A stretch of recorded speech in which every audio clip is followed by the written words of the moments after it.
Gimana Udah Kak? tuh. Oh, ini baru ada. Oke, ya. Maaf ya Kak. Santai-santai ya. Ya aku baru Berarti record. ini nanti di Nanti di Kak komputer Fadil kok. ya? Nah, Oke. Baik.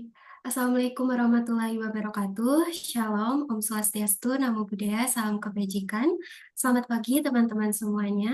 Perkenalkan, saya Ana Swastania sebagai moderator dalam sesi bincang kali ini. Nah, tentunya saya tidak sendiri karena kali ini saya ditemani dengan Kak Fadil yang merupakan teks konsultan Genzi. Halo Kak Fadil. halo mahasiswa. Nah, gimana nih Kak Fadil kabarnya hari ini? Alhamdulillah baik semangat. Sampai. Alhamdulillah baik. Nah, Kak Fadil udah siap untuk membawakan materi kali ini? Siap. Ayo. Siap. Oke, Kak Fadil. Mungkin kita bisa langsung saja ya Kak, mulai masuk ke pembahasan terkait pemeriksaan pajak. Nah, jadi kan pemeriksaan pajak ini mungkin bagi sebagian orang itu kan suatu hal yang menakutkan ya Kak. Nah, mungkin dari Kak Fadil bisa menjelaskan lebih detail mengenai apa itu pemeriksaan pajak. Silakan Kak Fadil. Oke. Sebetulnya pemeriksaan pajak kan adalah suatu proses menguji kepatuhan wajib pajak ataupun eh, untuk tujuan lain. So, kalau di bidang pajak ini itu tuh ada dua tujuan, untuk tujuan lain ataupun untuk menguji kepatuhan wajib pajak. Maka di Indonesia itu sebetulnya kita menggunakan self assessment system. Kita menghitung, memperhitungkan, nyetor, bahkan melaporkan sendiri uh, hasil biaya ataupun yang lain, harta atau utang yang kita miliki gitu kan. Nah, karena kita melaporkan sendiri di pasal 3 Undang-Undang KUP itu masuk terkait dengan pelaporan apa yang kita lakukan itu harus memenuhi tiga unsur. Unsur benar, lengkap, dan jelas. Apabila tiga unsur ini terpenuhi, maka selesai. Namun, tiga unsur itu harus diuji. So, tiga unsur tersebut itu harus diuji melalui pemeriksaan. Pasal 29-nya juga, Direktur Jenderal Pajak itu, Undang-Undang KUP ya, pasal 29 KUP, Direktur Jenderal Pajak itu memiliki wewenang untuk melakukan pemeriksaan atas apa yang telah dilakukan oleh pajak. Nah, mungkin kita bakal bahas mengenai pemeriksaan untuk menguji kepatuhan wajib pajak kalian semua. Karena ini bakal berwujud dengan surat ketetapan. Apakah itu nanti produknya itu ketetapan pajak kurang bayar tambahan, lebih bayar, ataupun nihil, bukan? Yang paling ditakutin oleh wajib pajak itu apa sih sebenarnya? Pasti kan surat ketetapan kurang bayar kan, ataupun surat ketetapan nihil dan lebih bayar, tapi lebih bayarnya itu menjadi kecil. Tuh, yang seharusnya lebih bayar malah menjadi nihil. Itu kan yang mungkin menjadi persoalan. Menurut wajib pajak itu udah benar lengkap jelas. Tapi menurut diskus harus diuji apakah benar lengkap jelas ya udah kita laporkan. Nah, eh, proses dari pemeriksaan itu sendiri ada proses pra perencanaan, proses perencanaan, dan proses pelaksanaan. Pelaksanaan nanti itu bakal ditutup dengan laporan hasil pemeriksaan dan diterbitkan surat keterangan pajak. Kita masuk dalam proses pra perencanaan. Biasanya pra perencanaan itu bersumber dari usulan HR ataupun dari usulan kantor pusat, bahkan juga dari SPT-SPT yang menjadi resiko tinggi, SPT lebih bayar ataupun SPT yang menunjukkan rugi itu akan dilakukan pemeriksaan. Nah, mengenai yang usulan HR itu biasanya itu akan dipresentasikan kepada tim pemeriksa. Jadi apakah ada tim pemeriksa yang akan mengambil terkait dengan case tersebut dan itu akan diajukan ke Kanwil. Apakah akan disetujui oleh Kanwil atau tidak itu pemeriksaan. Kalau misalkan disetujui Kanwil ya lanjut gitu kan. Kalau misalkan menerbitkan surat perintah pemeriksaan dilanjutkan dengan surat pemberitahuan pemeriksaan kepada wajib pajak, entah itu pemeriksaan kantor ataupun pemeriksaan lapang. Ya, berarti udah kebayang ya dari peran perencanaannya tadi. Nah, sebetulnya juga dalam proses pemeriksaan ini, eh, pemeriksaan itu nggak bisa dilakukan secara bebas, melainkan ada eh, sudah ditentukan terlebih dahulu dari audit plannya, audit programnya, pos-pos apa aja yang mau diperiksa, itu udah terencana sebelum terencana. Apa yang udah direncanakan dilaksanakan. Dalam hal pelaksanaan itu menemukan ada hal yang baru, ya itu bisa ditambahkan gitu ya.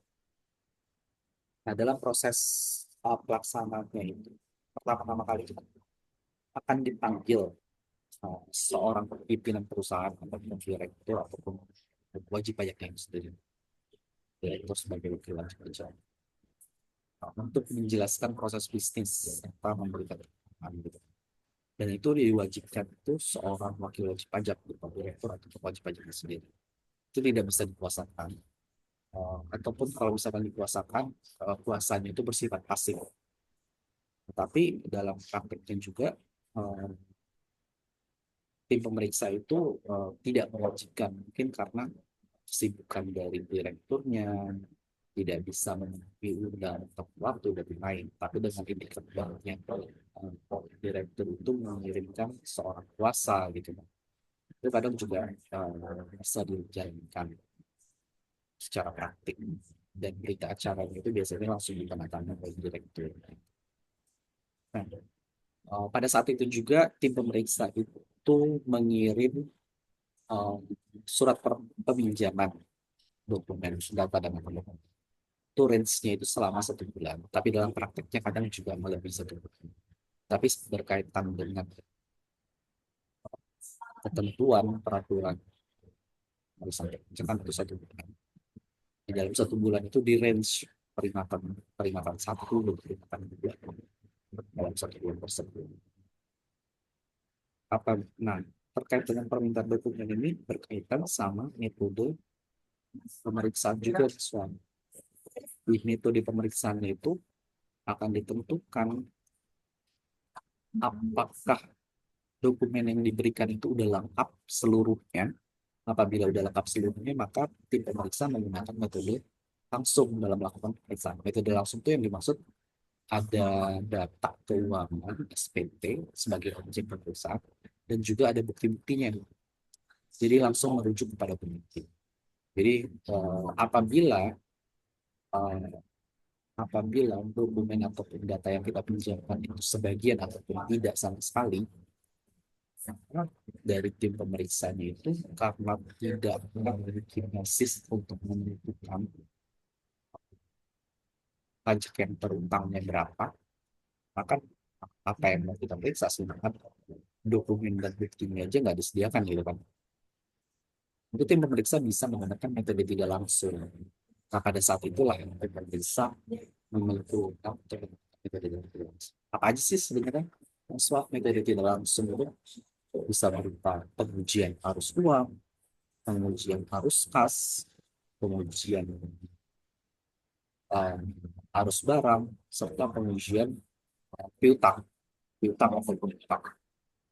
Nah, terkadang pengujian utang piutang ini berkaitan dengan klasifikasi, berkaitan dengan catatan akuntansi.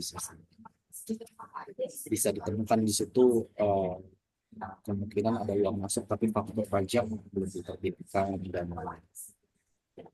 Tapi yang mau aku sampaikan sebetulnya kalau bisa kita sebagai wajib pajak ataupun sebagai wakil wajib pajak ataupun sebagai kuasa yang kita harus memenuhi dokumen yang diminta, bahkan melebihi dokumen yang diminta. Mungkin kita bisa sekaligus menyiapkan evaluasinya ataupun sekaligus menyiapkan ujian arus utangnya, arus barangnya dan lain-lain, hasil laporan hasil produksi dan lain-lain harus kita penuhi agar tidak menimbulkan perspektif lain dari tim pemeriksa. Bahwa pemeriksa langsung berpikir, oh ternyata eh, si wajib pajak ini siap terkait dalam menghadapi pemeriksaan. Nah, dalam proses pemeriksaan juga sebetulnya ada yang nggak ada di prosedural. Biasanya itu kita terapkan. Bisa dari kita sebagai kuasa wajib pajak, bisa juga dari si tim pemeriksa itu sendiri. Kita biasanya itu melakukan pra SPHP. Jadi setelah kita memenuhi dokumen, nanti kita tinggal tunggu kan surat pemberitahuan hasil pemeriksaan atau SPHP. Nah, dari SPHP tersebut, eh, sebelum diterbitkan, disodorkan dulu tuh kadang ke kuasa wajib pajak untuk melihat bagaimana argumentasi dari si wajib pajak itu sendiri. Nah, ini nanti menentukan di pembahasan akhirnya. Karena kan sebetulnya kita melakukan pra SPHP itu semacam kayak uh, pembahasan akhir kecil-kecilan lah kepada kita. Apakah ini akan menjadi objek koreksi di hasil pemeriksaan atau bukan? Kalau misalnya argumentasi wajib pajak itu kuat, tim pemeriksa akan nanti masukin di uh, objek hasil pemeriksaan. Tapi kalau misalkan lemah, akan dimasukin oleh pemeriksa dan pada saat pembahasan akhir sampai dengan WP tetap tidak memiliki argumen yang kuat, tetap akan dipertahankan oleh tim pemeriksa. Itu berkaitan hal-hal yang praktik dan praktis yang biasa dilakukan. Tapi juga berkaitan dengan hal-hal strategis itu, tentunya ada beberapa hal. Kita harus memahami secara secara psikologis, secara kita berbicara dengan tim pemeriksa, cara kita melakukan pemberian informasi, dan cara kita juga melakukan draft misalnya, dan menciptakan kita akan melakukan upaya hukum apabila ini dilakukan dan itu juga sebetulnya jangan asal basa-basi ya apabila kita melakukan hal tersebut dengan pemeriksaan. Kita juga harus didasari dengan uh, license bahwa kita bisa menuju atau mengambil upaya hukum sampai ke banding. Lalu kita harus juga didasari dengan data atau pengetahuan yang kita miliki. Juga dengan istilahnya tuh bagaimana kita meyakinkan bahwa kepada tiga desa kalau misalkan kita tidak diuntungkan, kita bisa melakukan upaya-upaya hukum yang menurut kita itu sangat mudah untuk dilalui. Nah, yang paling penting, satu, dalam hal pemeriksaan pajak itu, personnya dengan pemeriksa itulah yang menentukan biasanya hasil pemeriksaan. Bagaimana kita akan bersikap nanti ke depan dengan pemeriksa, apakah kita akan menggunakan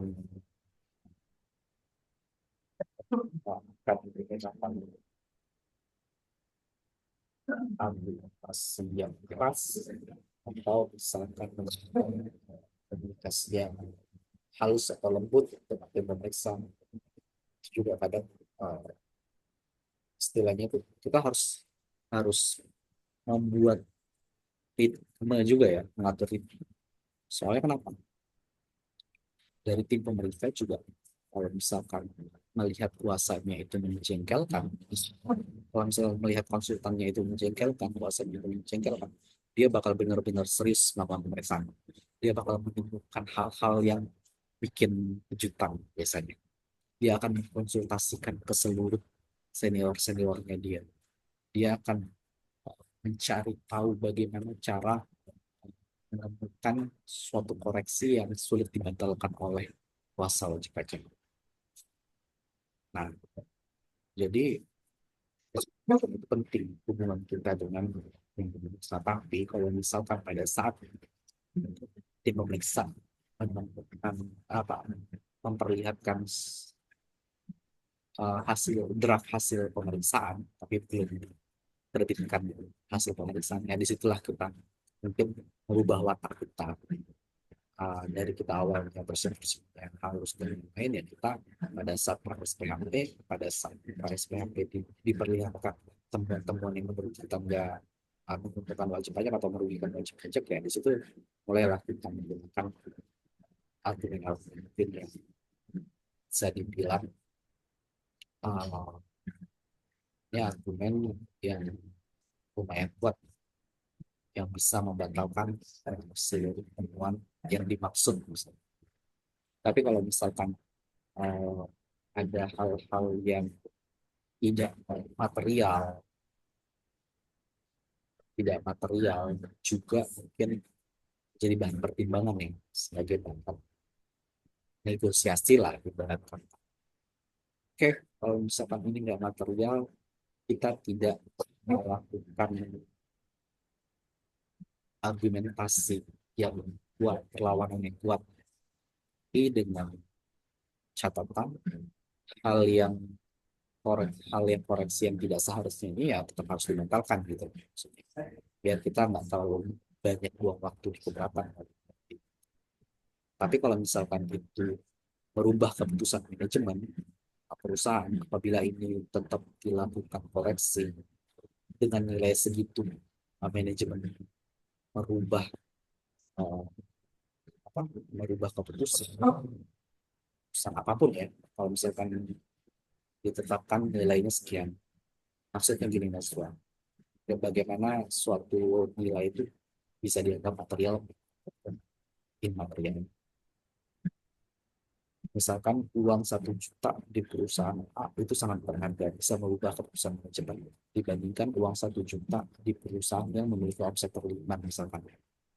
Uang 1 juta di perusahaan yang memiliki omset per 5 mungkin nggak kelihatan, nggak merubah keputusan apapun dari manajemen. Hal-hal yang seperti itulah. Tapi juga gini juga ya, melakukan pemeriksaan jangan sampai kita juga terlena dengan kebaikan dari pemeriksa.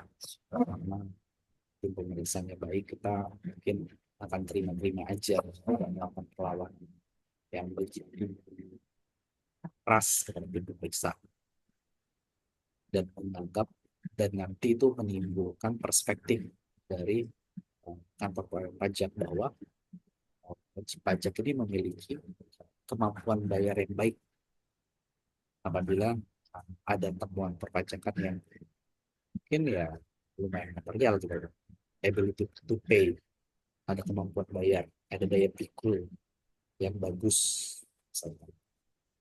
Dia bisa mampu bayar tanpa melakukan upaya hukum. Jangan juga nanti ke depannya malah dijadikan objek pemeriksaan terus menerus. Oh ini karena WP ini memiliki kemampuan bayar ya udah kita periksa lagi tahun ini, kita periksa lagi tahun ini, kita periksa lagi tahun ini. Upayakan kita menyampaikan apa yang konkret, argumentatif dan kuat untuk upaya hukum yang memadai, jelas. Jadi kita mainkan seluruh dan apa kemampuan komunikasi,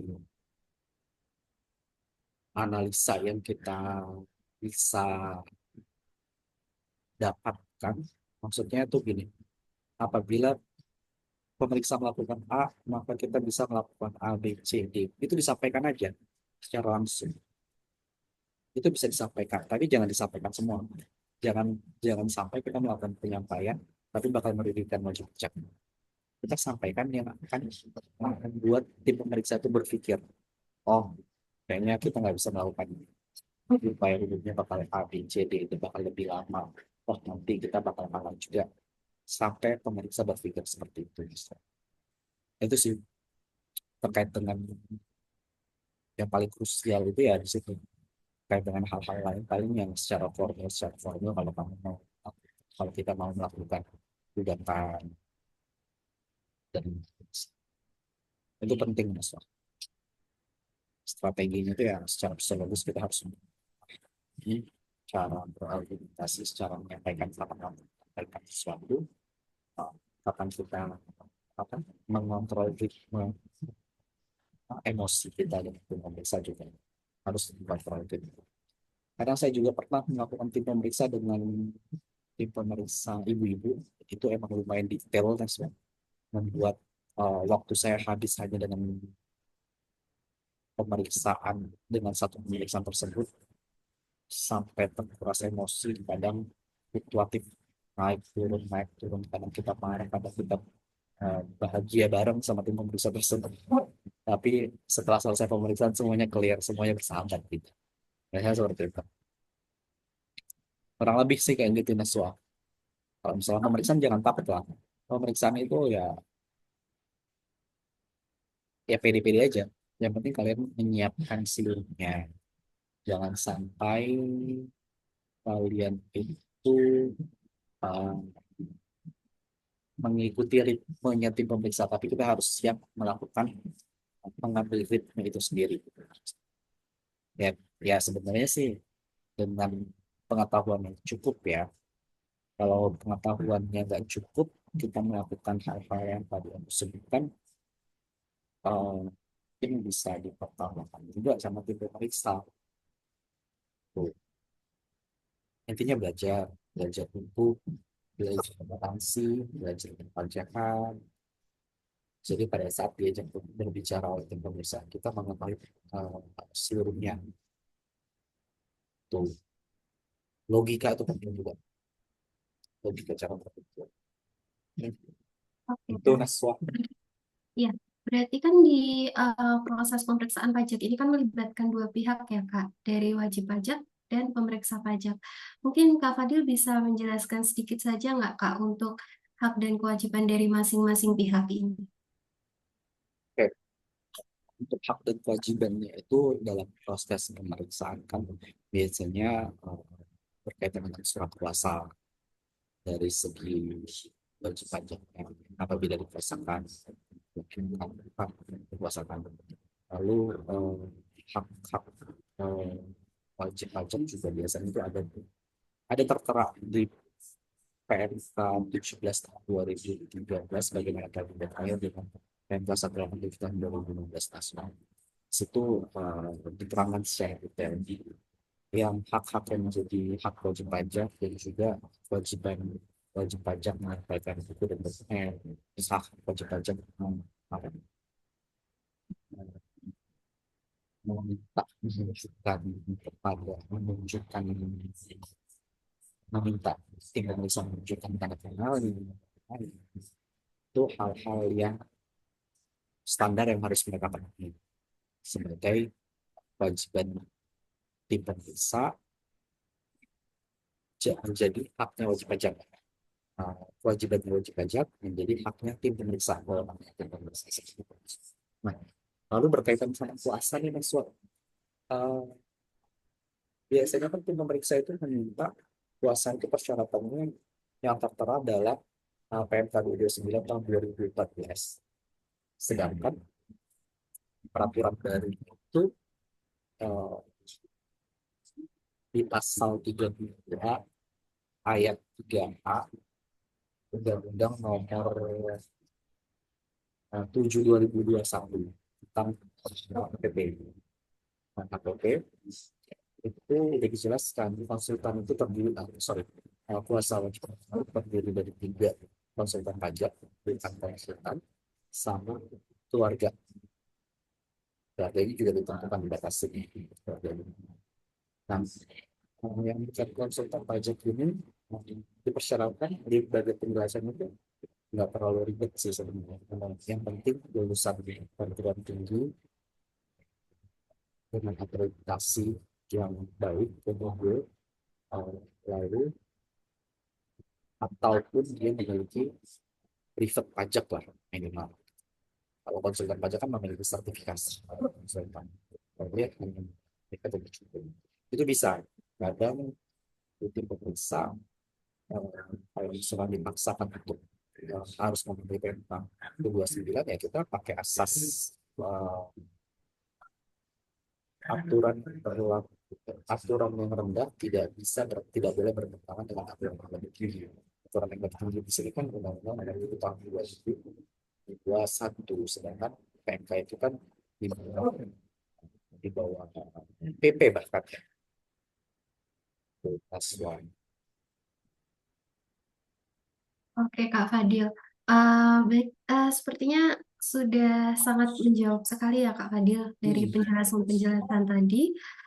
Mulai dari maksud pemeriksaan pajak, tujuan, hal yang melatar belakangi, lalu tadi juga ada hak dan kewajiban, proses dan tahapan dari pemeriksaan pajak, juga ada metode pemeriksaan pajak, dan tadi juga dijelaskan oleh Kak Fadil terkait strategi dalam menghadapi pemeriksaan pajak yang tentunya sangat bermanfaat bagi teman-teman sekalian. Nah, tapi sayang sekali kita harus mengakhiri bincang-bincang kali ini karena waktu kita juga terbatas dan mungkin Kak Fadil masih ada kegiatan lain. Terima kasih saya ucapkan kepada Kak Fadil sebagai narasumber kita yang bersedia berbagi ilmu dan pengetahuannya tentang pemeriksaan pajak untuk kawan-kawan pajak sekalian. Saya juga berterima kasih untuk kawan pajak yang bersedia menyaksikan Smart Talk dengan pembahasan pemeriksaan pajak dengan Insight Gen Z. Sebelum itu dari Kak Fadil mungkin ada kesan dan pesan yang ingin disampaikan. Oke, untuk rekan-rekan Gen Z yang mulai lahiran tahun 97 ya, tahun 97. Nah, saya kan Gen Z juga 98. Eh, kita itu sebetulnya di konsultan pajak itu hanya ada 7, kurang dari 8 ribu lah.